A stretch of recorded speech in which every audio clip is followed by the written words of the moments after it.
Elijah was taken up to heaven in a chariot of fire. Most people have heard the story, but what almost no one realizes is that this fiery ascent of Elijah lays the groundwork for one of the most astonishing truths of the Christian faith, the Assumption of the Blessed Virgin Mary. And in the next few minutes, we're going to show you, step by step, how the logic behind Mary's assumption is built directly into Scripture, the lives of the prophets, and the consistent faith of the early church. If you've ever wondered where the church gets the idea that Mary was assumed body and soul into heaven, this isn't speculation, it's revelation, properly understood. Here's the common view. Elijah's chariot is a miracle story about a great prophet. Mary's assumption is a pious Catholic tradition with no biblical foundation. But here's what that misses. Elijah's chariot is not just a dramatic miracle, it's a prototype.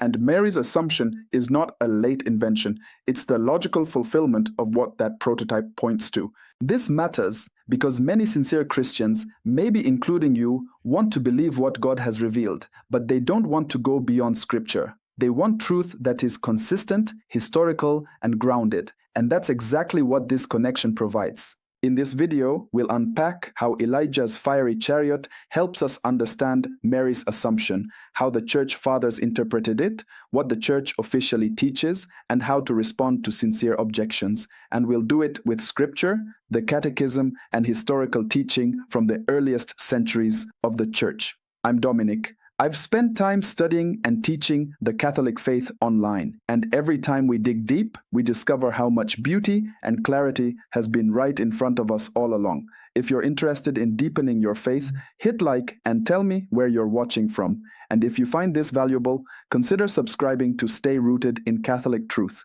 You can also support the making of these videos, our team, and the tools we use through the link in the description or by scanning the QR code on screen. Let's start by looking at the deeper problem many of us wrestle with, even if we haven't named it out loud. For most of us raised with the Bible, the idea of Mary being assumed into heaven can feel like a stretch. Maybe you grew up with no mention of the Assumption, or maybe you heard Catholics talk about it, but figured it was just a nice tradition with no firm basis in the Bible. If that's you, you're not alone. Even some Catholics silently wonder, if this is real, why isn't it clearly written out in Scripture? The deeper issue here is one of trust. Can we trust that the Church, when she declares a dogma, is not adding to God's revelation, but faithfully drawing out what's already there? Can we trust that the early Christians understood things in a way we've forgotten? And can we trust that Scripture speaks in more than just proof texts, that it tells a unified story across centuries? If we can't answer those questions, we're left unsure about a lot more than Mary. We start to lose confidence in the sacraments, in the saints, in sacred tradition, and we begin to think that faith means just trusting Jesus vaguely, instead of trusting the body he gave us to guide us, the Church. That's the tension behind this topic. It's not just about Mary, it's about whether God reveals his truth through consistent patterns that the Church, through the guidance of the Holy Spirit, helps us see and proclaim. And that sets the stage. Without the next piece, it won't hold when life gets loud. Let's start with Elijah. In 2 Kings 2:11, the prophet is taken up to heaven bodily, in a chariot of fire. The text reads, "And as they still went on and talked, behold, a chariot of fire and horses of fire separated the two of them, and Elijah went up by a whirlwind into heaven." This is not poetic language. It's a direct narrative account of a bodily assumption. This wasn't the first. Genesis 5:24 tells us that Enoch walked with God, and he was not, for God took him. The letter to the Hebrews 11:5 confirms this was a bodily assumption. By faith, Enoch was taken up so that he should not see death.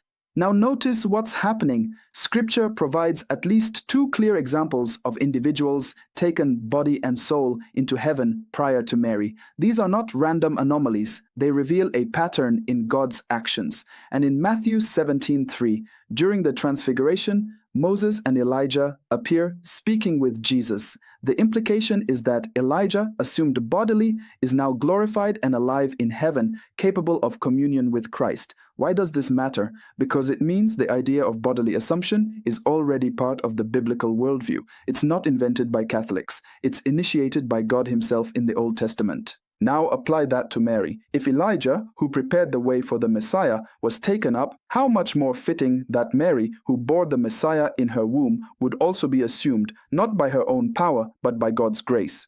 Revelation 12:1 adds another clue.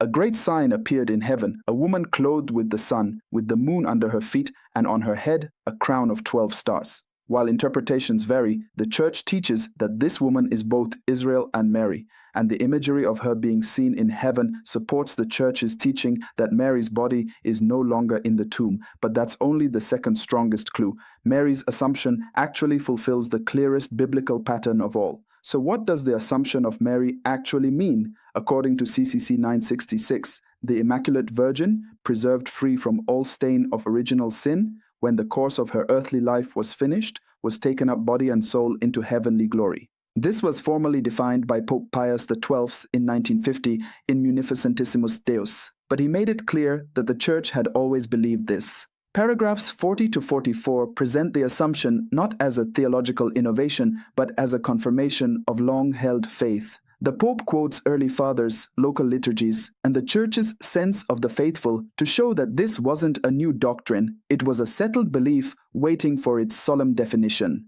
CCC 974 affirms this again. The Most Blessed Virgin Mary, when the course of her earthly life was completed, was taken up body and soul into the glory of heaven, where she already shares in the glory of her Son's resurrection. Why does this matter? Because it shows that the Church doesn't invent dogmas. She defines them to protect what was always believed, especially when confusion or denial arises. And it has real application. Understanding the assumption can strengthen your Marian devotion without fear of going too far. It can give you confidence that the Church's teachings flow from the whole of Scripture, not just selected verses. Still, a connection is only as strong as its roots. So let's trace this back to where it all began, in Scripture and the early Church. The Church Fathers saw these connections long before modern theology put words like typology on them. St. John Damascene, in his homily on the Dormition II, writes, "It was fitting that she, who had kept her virginity in childbirth, should keep her body free from corruption even after death." He doesn't cite 2 Kings explicitly, but he describes Mary being taken up as Elijah was. St. Gregory of Tours, writing in the 6th century, records that Mary's body was borne aloft into the clouds. Again, not as invention, but as tradition passed down from earlier Christians. This matters because if the early Church read Elijah's chariot as more than just a miracle, if they saw it as a pattern pointing forward, then we're not stretching Scripture. We're standing in the line of faithful interpretation. And here's where it hits home. Typology is not just a scholarly method, it's how the early Christians lived and prayed with the Bible. They saw connections, patterns, echoes, not random but divinely woven. If you'd like daily Catholic resources right at your fingertips, visit our website or scan the QR code on screen. You'll find daily Mass readings, the Seven Sorrows Rosary, devotional prayers, and Soul Search, a private web app for daily examination of conscience with guided reflections, progress tracking, and secure journaling to help you grow spiritually. If the early Church saw it and Scripture sets the stage, then what exactly does the Church teach today? Some will say, this still isn't explicitly in the Bible. That's true. If by explicit you mean a sentence that says Mary was assumed into heaven, body and soul. But by that standard, the Trinity isn't explicitly in the Bible either. We don't find the word Trinity, yet all Christians accept it because the reality is revealed across the pages of Scripture and clarified by the Church. Others might argue that if this were true, the Bible would mention it clearly. But remember, the New Testament doesn't give an account of Mary's death either, nor does it record the deaths of most apostles. The silence doesn't mean it didn't happen. It just means the Bible doesn't aim to be a comprehensive historical journal.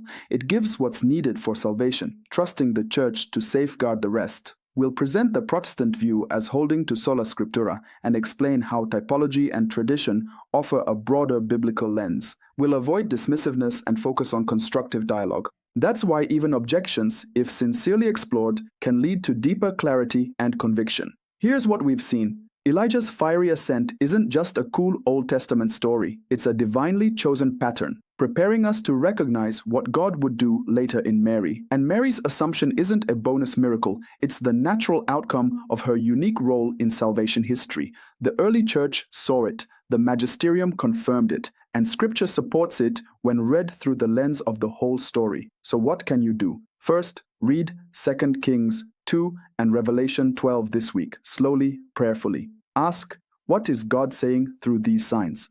Second, pray the glorious mysteries of the Rosary, especially the fourth decade, the Assumption, and reflect on the hope it gives. Third, trust that God is consistent. He doesn't do random things. He writes history in patterns. If this helped you, share it with a friend, subscribe, and check out our web app for daily Catholic resources and soul search to guide your spiritual journey. God doesn't change his mind. He completes his promises, and Mary's Assumption is one of them.